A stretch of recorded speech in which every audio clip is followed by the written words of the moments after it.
Howdy there, this is Kat, and I'm here to talk to you about a bygone era, the ancient days of the 90s, when the Amalgam comics were out and about. Specifically today, I'm going to talk about Darkclaw, because I'm going to be redesigning arguably the most extreme costume and design from those set of comics. Brief warning for possibly some flashing images since this is a speed draw, and without further ado, let's get started.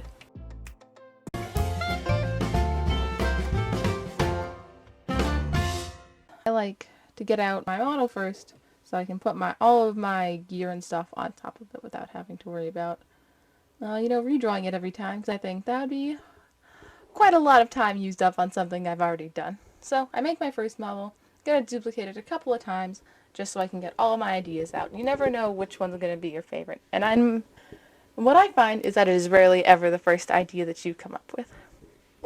So in the first one, I lean a bit more into Wolverine than I do Batman with the design. You can see at first I'm going to go up for the cowl. Well, I guess Wolverine's isn't a cowl. He doesn't really have much of a cape. Just his mask. His little shoulder pads that I really don't know how anyone could possibly move in them. They're such a bizarre design choice. We got a Batman cape. I'm pretty sure all the ones I designed have capes. So look forward to that mainstay. I tried doing a logo on this one, but I decided for the first one I would just see how it would go without it. Went with some nice Wolverine claws over here. It's a classic glove, nothing really special about it. None of the Batman little spiky things on his hand yet. I'm gonna test them out later, we'll see how it goes. The Wolverine little patches on the side. Not really sure what to call it, just I guess a design, huh?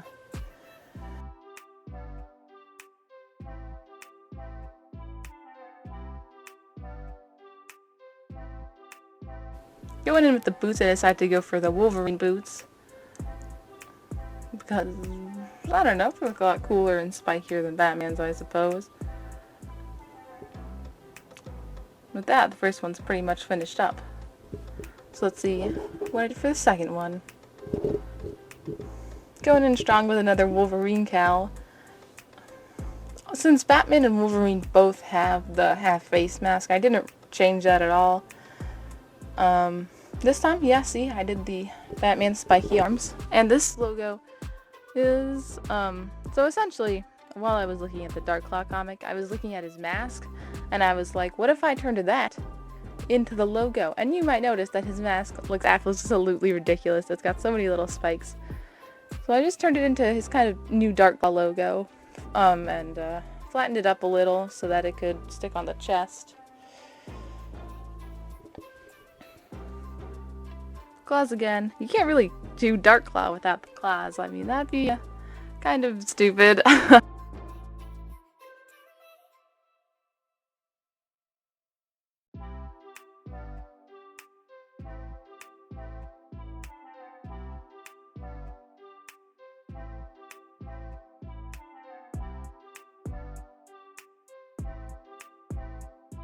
Both of my reference images for Wolverine and Batman had a little overwear on them, so I thought that'd be a good addition.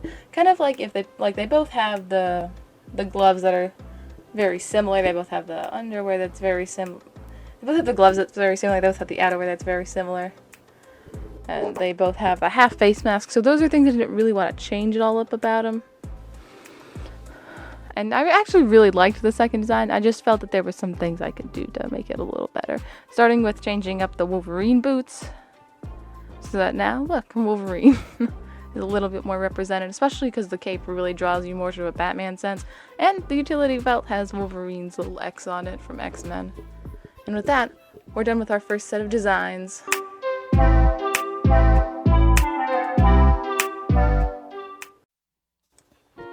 Once again, I've got 3 blank slates so I can test out all the different coloring types that I want.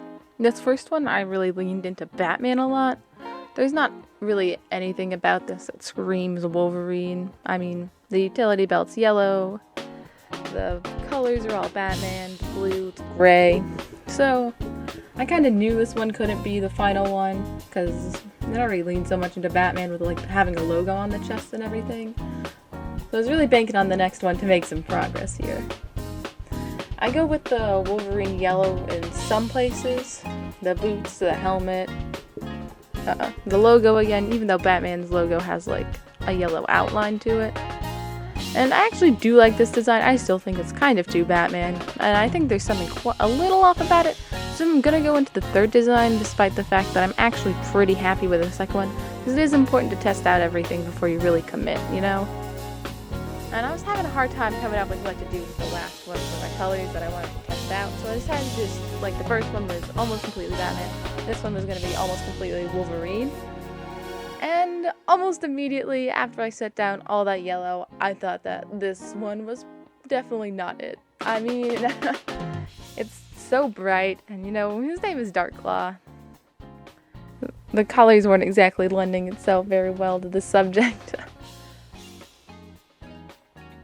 But I decided to finish this one up anyways, just because it's always worth seeing an idea through. I mean, this is the idea stage. This isn't my final product. Doesn't matter if I don't like something. I don't have to go through with it, you know?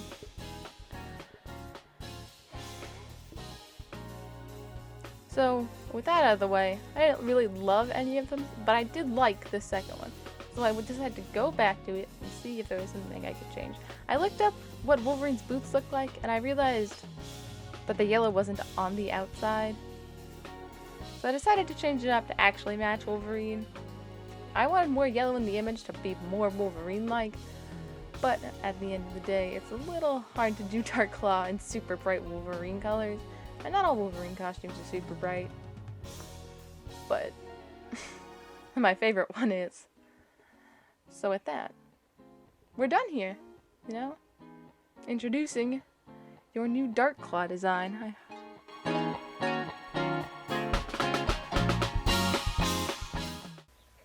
Okay, so since I've already talked about my design process and coloring and all that good old jazz, I'm going to actually talk about the comic now, the Darkclaw comic. Darkclaw #1, the one and only issue. So when we start off, Darkclaw has traced his arch nemesis, the hyena, a combination of Joker and Sabretooth, to the newspaper factory because he left a riddle. Now you might think, why did they have the Joker leave a riddle? And to that I ask, why did they leave 2 riddles? Because there's another riddle later in the book. So they start duking it out.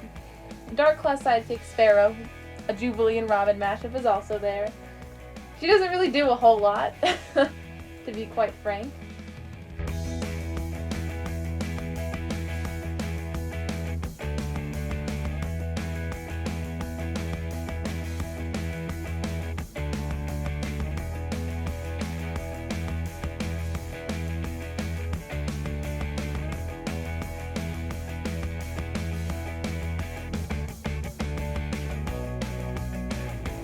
Meanwhile, in the artsy, trendy section of Gotham, we have the Huntress trying to break in to Darkclaw's apartment. And she does with ease. And she's an artist. So that's pretty interesting.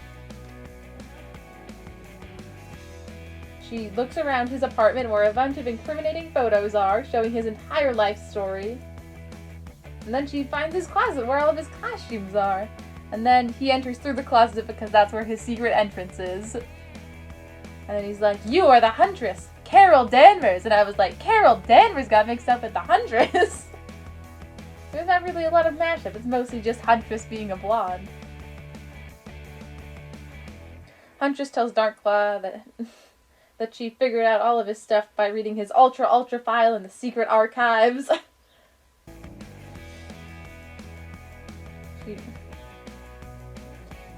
And after that first meeting, Darkclaw immediately trusts her. I don't really know why. He welcomes her down to the Barrow, which is just the Darkclaw version of the Batcave. And then Sparrow's like, "What's this damaged bimbo doing in here?" And I laughed out loud when I read that because I can't believe that they called Huntress a bimbo. They look on the computer and soon there's another riddle. This one was so easy, I solved it immediately upon seeing the panel. It's AF1 plus NaCN, Air Force One, plus sodium cyanide. So they find out that Hyena is trying to attack the president. So they go over and try and rescue them, but when Darkclaw gets on the plane to try and stop Hyena, they're like, "Shoot Darkclaw." And then Hyena comes in and kills everybody afterwards. This is what happens when you don't trust superheroes.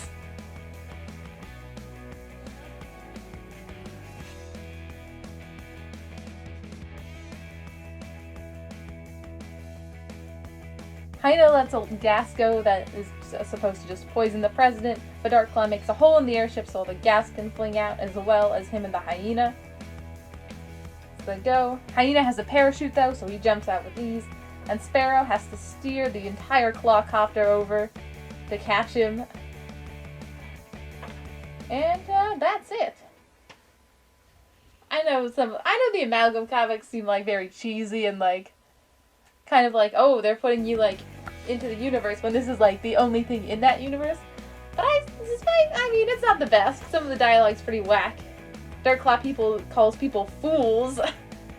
So I don't know how much Shakespeare was going on. But I think it's just, a fun little romp through an alternate world. A little edgy. The big 90s costume is kind of why I wanted to redesign this one. Because it's just so much. Like, his nose specifically, I can't get over it because it's like carved into the mask on top of the mask when there's like teeth coming down as well. And there's so many spikes coming off of it too. It's insane.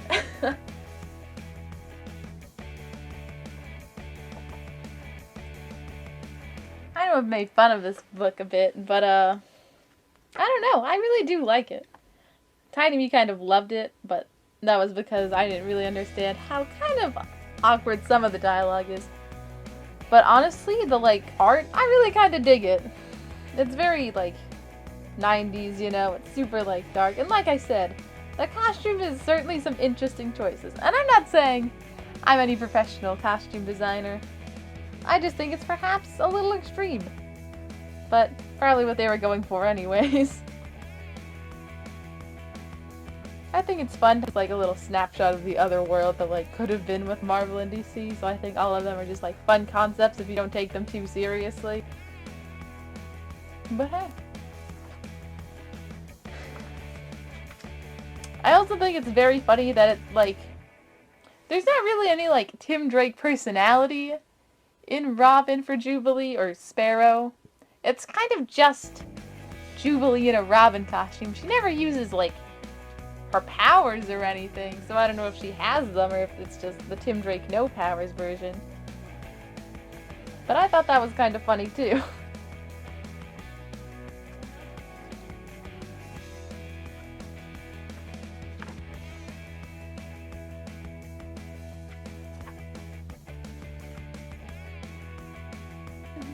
So without further ado, let me show you the final piece.